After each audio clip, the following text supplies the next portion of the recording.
Hello everyone, this is the second video of our Spring series. So where we are building a CRUD application using Spring Boot. So in the last lecture we have discussed the high level architecture. So how the application should be the UI backend and database. So in this series we are mainly focusing on the backend side, and then of course we will be adding the UI and database. So as we discussed in the last video, so we will be using the list of objects as of now, then we will integrate with the database. So let's keep it simple and then we will go in deep.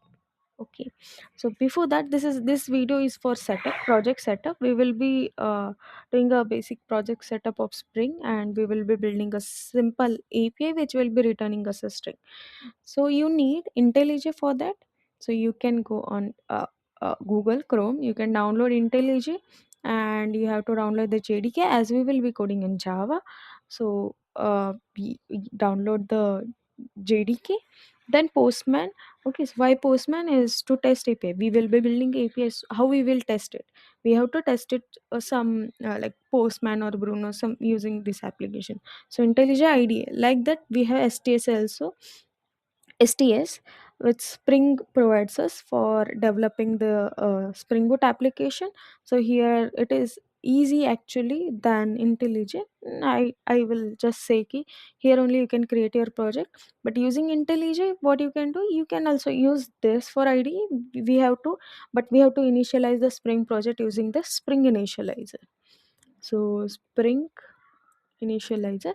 So before this, let's download this app IDs or JDK or everything, and then come to this point and we will be starting. So I have everything in my system, so I'll be starting. So type Spring Initializer. So Spring Boot is a framework. Okay, if you want to learn in detail concepts, okay, use Spring. Okay, I'm not saying use Spring, just learn Spring before starting Spring Boot, so you will be understanding the annotation, what exactly is happening inside the Spring Boot. Because in Spring Boot most of the thing is like uh, already everything is configured, we just have to use it. So we just have to use a specific annotation, but in Spring we have to write that XML file and everything. Okay, so here we can say Spring Initializer. I will select Gradle, Java, this thing. I'll keep the same, I'll say com dot uh, or not Spring, I'll keep it the same thing. Okay, but I think I have the same thing. I'll write Spring series. You can keep it anything. Okay, and we have to add the dependencies. So I'll add Spring Web. Here you can see build web including RESTful application using it. Okay, Apache Tomcat. Okay, everything the server. So if you have ever worked on the servlet JSP, so you must be knowing you need a Tomcat server to run that. Okay, so here we don't need to do anything. It will be the Tomcat server will be there. So I'll use the Lombok also for the annotations. Okay, uh, yeah. So now we have added dependencies. We have everything ready. Let's generate this. So it will generate some code. Yeah. Then extract this. Then I will extract this. So I will be using some projects for Spring. Select extract and then open your IntelliJ. Here open and then go to the specific folder where you have extracted that. Okay, I will select that folder. Okay, I'll trust project. Now I have that Spring folder in my IntelliJ. So if you see, okay, it is still yes. Okay, let's wait for this. It is still importing. So what it does, it will do some indexing and all. And yeah, we have to set up our JDK. So if you go here, from here also you can do. If you go here, if you open the project structure, here you can say SDK. So I'll use this 21. I have downloaded that one. This is also 21. It is okay. Apply and okay. Okay, let wait for it to import. So what we have done is we have used Spring Initializer to initiate the project, and that we imported that into our IntelliJ. In STS, what you do is just create a new project. There only it will ask for dependencies. Okay, so that you can add. Very simplest. So if you see in SRC, there are two folder. One is main and one is test. So in main, you will be writing your code. In test, you will be writing the test cases for that JUnit test cases. So as we selected Gradle and Groovy, so in Groovy you'll have to write test, but we'll not see test for now. Yeah. So if you see here, there are file settings.gradle. The name you can change. If you want to include anything, you can include here. And in this, we will be having dependencies. If you see here, we have this web MVC, JUnit. These are the dependencies. And my Java is 21. And this is group version and description which we give. Okay, and this is the Spring Boot version. If you use the Maven, so in Maven there will be XML file instead of this. Here we have build.gradle, there will be pom.xml. Okay, so other files you can explore. So now this is my starting application. If I start this, let's run this. Okay, so as we discussed before, we will be maintaining a structure like controller, service, repository, and all. Okay, so in this video, we have done the setup. Okay, we have initialized the project. We will use a we will build a simple API which will return a string.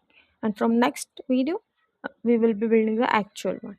Okay, so we will build a employee dashboard. Okay, where employees, you can create employee, you can delete employee, update employee, or view employee.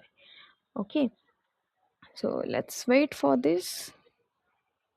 So you can see the server started on 8080 port. So if you want to change it, okay, here you can see application dot properties. Okay, the name is this.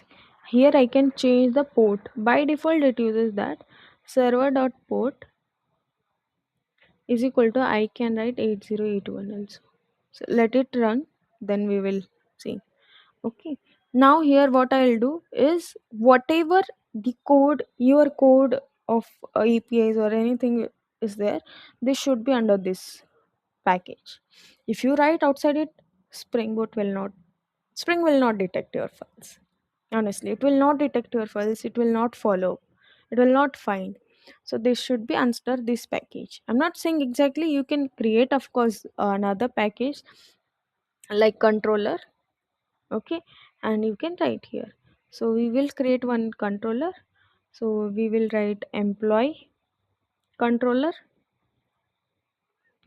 Okay, employee controller. Here we will be building our API.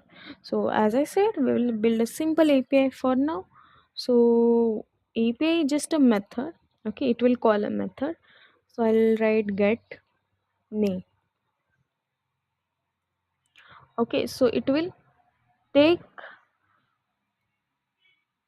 this name and it will return us that same name. Okay, here I'll write string. Okay, and then here it will be which type of API, get mapping. So if you are not aware of this get post and this method, HTTP method, please do watch my previous video. After video 1, there was one more video which I uploaded previously, but it explains this concept. Please watch that first and come here. Okay, get mapping, that is a get API. So the URL will be what, v1 slash name. Okay, as of now. And here I'll have to use REST controller. We use the Lombok. Lombok is different. Okay. REST controller. Okay. So REST controller is a annotation which we use on controllers. Internally, it create the bin. Okay. Usually there are two things: controller and REST. Sorry, I mean REST controller and controller. So if you use the controller, if you use the REST, it is basically a REST API. Okay, so it's like a using two annotation like controller and at the rate response body together for REST controller. So it will return the response in JSON. If you only write the controller, it will not return in JSON. So let's check what is happening. It started. It is saying it started. I will stop this, and we have this employee controller p1. Let's start this, and I'll open the Postman. If I as I mentioned in the beginning, you must have Postman to test this APIs, or you can test using browser also. There is no issue. Forget. But yeah,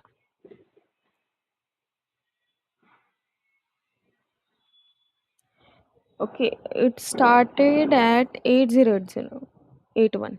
Okay, so I can open my this and I can just write HTTP slash slash localhost 8081. Okay, it will give me some, yeah, but the port is there na server slash v1 slash name. Okay, so here what thing we did wrong. Okay, what we did wrong here is where is the name where we are passing this name. Here we have to write, right? Here I'll write at the rate request param. Okay, at the rate request param. So I will be passing this name. So how I will pass this name is, if you see there are path variables and request parameters. I will be explaining in next video in detail, but for now, as of now, what I'll do, here you have to name question mark name is equal to Komal. Okay, wait, it has to restart it. It is starting. Let's wait for.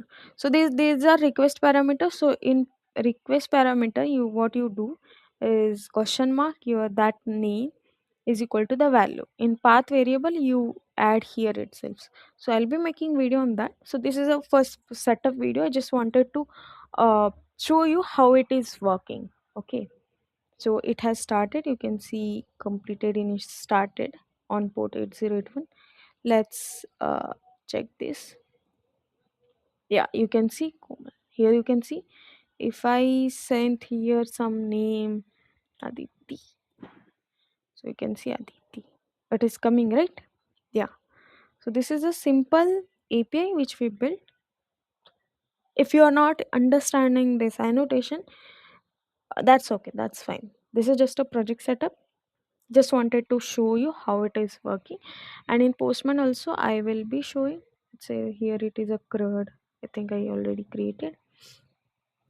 Okay, this is a get. So here you can see all HTTP methods, and we have to use the same URL HTTP slash slash localhost. Why localhost? Because it is local. We haven't deployed anywhere. It is running on our localhost. Instead of localhost, you can also add your IP address. What is the port? 8081 slash v1, which was the path slash name, and question mark name is equal to scope. Okay, here you can see query parameters. Yeah, here it is giving us Komal. Okay, here if I pass something, anything, it will return me the same thing. Yes, because that is what we have told the API to do. Yeah, so that's it. So in the next video, we will be seeing these annotations which we are going to use, plus create like whatever it is required to create the CRUD application. So thank you so much for watching this video. If you feel this video is helpful to you, please like this video, subscribe my channel, stay updated. Thank you.